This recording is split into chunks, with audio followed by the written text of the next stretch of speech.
मम्मा, हम कहाँ जा रहे हैं? सुनहरी बेटा, हम नदी पार वाले जंगल जा रहे हैं। मैंने बहुत सुना है वहाँ पक्षियों की अच्छी बसावट है।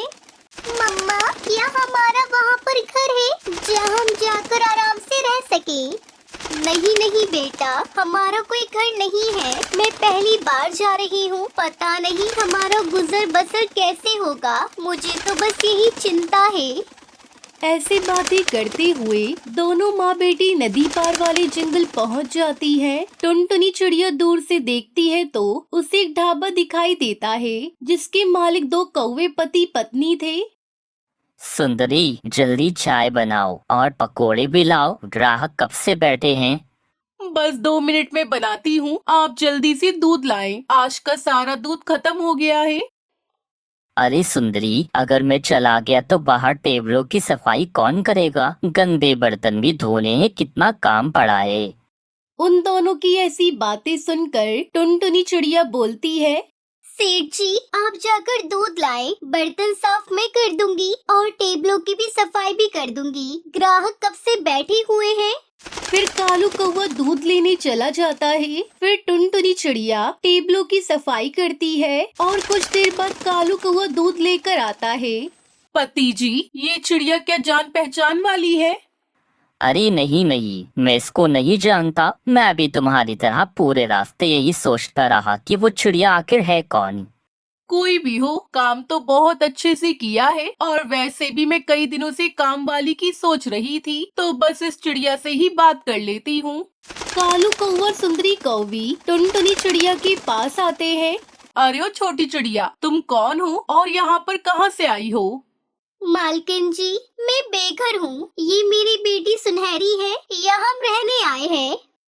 तो इसका मतलब तुम यहाँ पर नहीं आई हो और घर भी नहीं है तुम्हारे पास, तो अब कहाँ रहोगी तुम? मालकिन, आपकी बड़ी कृपया होगी। आप मुझे यहाँ पर काम पर रख ले। आप जो देंगे मैं वही ले लूंगी। ठीक है, आज से तुम यही काम करोगी। और रही बात रहने की, तो तुम हमारे घर में रह सकती हो। ऊपर वाले कमरे का घोंसला खाली है। ये बात सुनकर माँ बेटी बहुत खुश होती है और उन कौवे के साथ उनके घर जाते हैं। मम्मा, ये कौवे अंकल और आंटी कितनी अच्छी है। आपको काम भी दिया और रहने को घर भी। हाँ बेटा, मेरी सारी चिंता पल भर में दूर हो गई। ये सच में भले पक्षी है।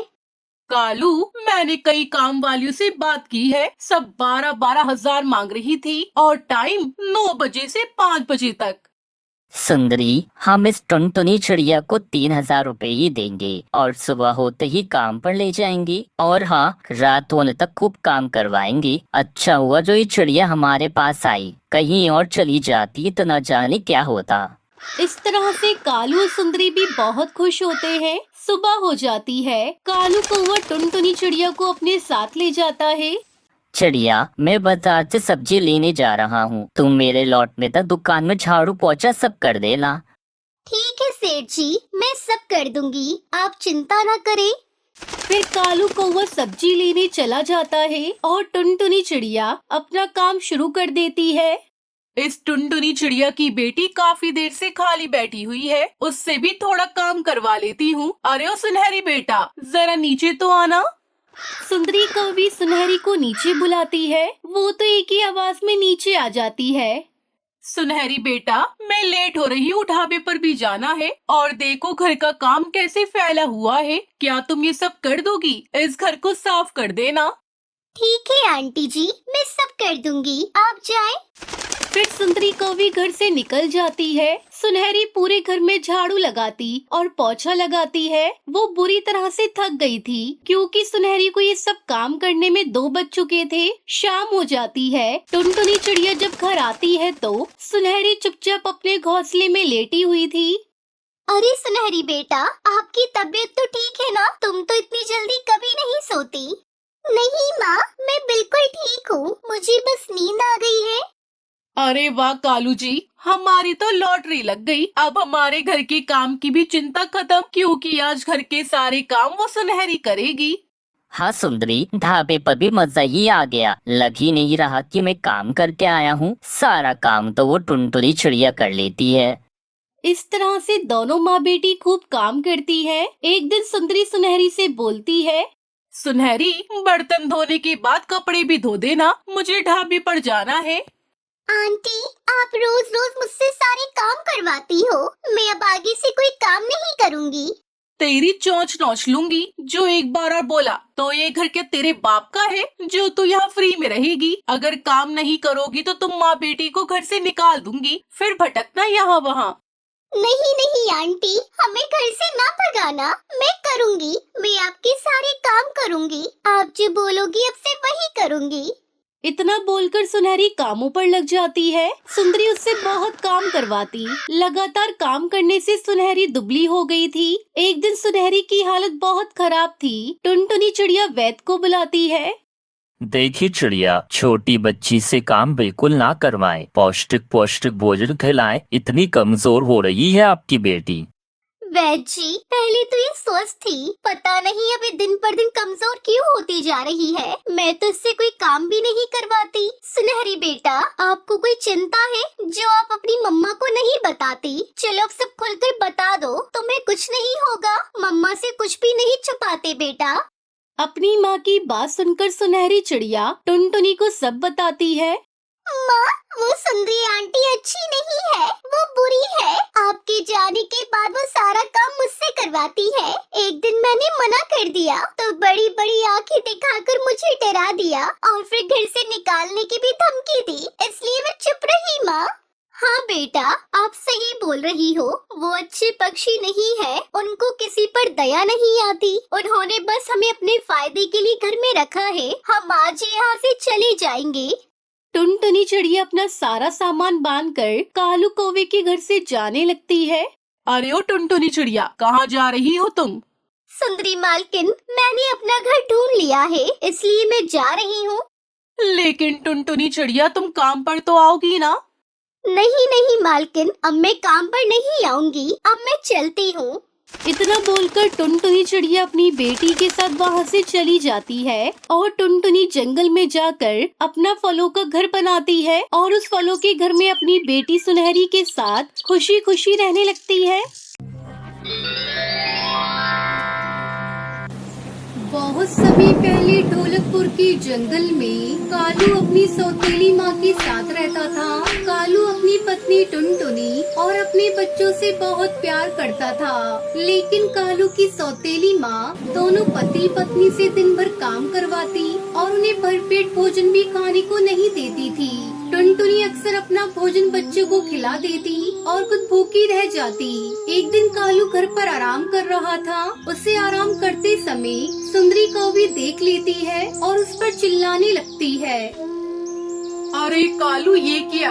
ये कोई आराम करने का समय है? चल जा, जाकर खेत में गन्ने की रखवाली कर, वरना कोई गन्ने चुरा कर ले जाएगा। माँ जी, कालू जी तो अभी अभी खेत से ही आए हैं। इन्होंने सारे गन्ने के खेत में पानी डाला है, बहुत थक गए हैं। इन्हें थोड़ा आराम कर लेने दीजिए।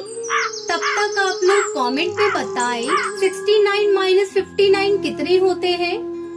तू अपना काम छोड़कर यहाँ क्या करने आई है? जा जाकर अपना काम कर। पति पर बहुत प्यार आ रहा है, इसकी तरफदारी करने की तुम्हें कोई जरूरत नहीं। ये काम करेगा तभी तो तुम लोगों को भरपेट भोजन मिलेगा। टुनटुनी, तुम माँ से बहस मत करो, जाओ जाकर अपना काम करो, मैं खेत पर जा रहा हूँ। अरे थोड़ा रुकिए तो, भोजन करके जाइए। सुबह से ही खाली पेट आप काम कर रहे थे। नहीं टुनटुनी, माँ की बातों से ही मेरा पेट भर गया है। कालू कौवा खेत की रखवाली करने चला जाता है। थोड़ी देर बाद टुनटुनी भोजन लेकर खेत पर जाती है। तू यहाँ भोजन लेकर क्यों चली आई? मैंने एक बार कह दिया ना, मुझे भूख नहीं है, तो फिर क्यों बार बार मेरे पीछे पड़ी हो खाने के लिए? ले जाओ यहाँ से ये भोजन। सुबह से अनाज का एक दाना आपके पेट में नहीं गया है। इस तरह गुस्सा करके भोजन नहीं करोगे तो बीमार पड़ जाओगे, और अगर तुम बीमार पड़ गई तो अकेली में क्या करूँगी? माँ जी तो दवा के पैसे भी नहीं देंगी। अगर तुम्हें कुछ हो गया तो मेरा बच्चों का क्या होगा? अपनी पत्नी की बातों को सुनकर कालू कौवे की आंखों से आंसू बहने लगते हैं। वो भोजन कर लेता है। फिर टुनटुनी वापस घर आ जाती है और कालू कौवा गन्ने के पेड़ की छांव में थोड़ा आराम करने लगता है। ठंडी ठंडी हवाएं चल रही थी। कालू कौवे को नींद आ जाती है। शाम को सुंदरी अपनी गन्ने की फसल को देखने खेत पर जाती है। अरे ये क्या, गन्ने की फसल तो आधी रह गई है। हाय हाय मैं लुट गई, कोई मेरे गन्ने तोड़कर चुरा ले गया। ये निखट्टू मजे से सो रहा है और चोर गन्ने को चोरी करके ले गए। दिन भर खाता रहता है और सोता रहता है। कालू की सौतेली माँ कालू कौवे को डंडे से पीटने लगती है। छोड़ दो माँ, अब से ऐसी गलती नहीं होगी। कालू कौवा जब घर आया तो दर्द से करहा रहा था। अरे क्या हुआ आपको जी, इस तरह क्यों करा रहे हैं? जब मैं खेत पर गई थी आप तो बिल्कुल ठीक थे। फिर कालू टुनटुनी को सारी बात बताता है। अब तो बहुत हो गया जी, आज तो माँ जी ने जुल्म की हद ही पार कर दी। अब मैं इस घर में नहीं रहूंगी। आपको मेरी और मेरे बच्चों की कसम, यहाँ से चलो। आधी रात को जब सुंदरी कौवी सो रही थी, कालू अपनी पत्नी और बच्चों को लेकर अपने खेत पर चला जाता है और गन्ने के पेड़ के नीचे बैठकर रोने लगता है। मैं कितना अभाग्य हूँ टुनटुनी, जन्म लेते ही मेरी माँ चल बसी। जैसे ही थोड़ा बड़ा हुआ तो पिताजी ने मेरा साथ छोड़ दिया। सौतेली माँ ने मुझ पर इतने जुल्म किए, मैं कुछ भी नहीं बोला। उनके चलते आज मैं बेघर हो गया हूँ। कालू फूट फूट कर रो रहा था। तभी गन्ने के पेड़ से आवाज आती है।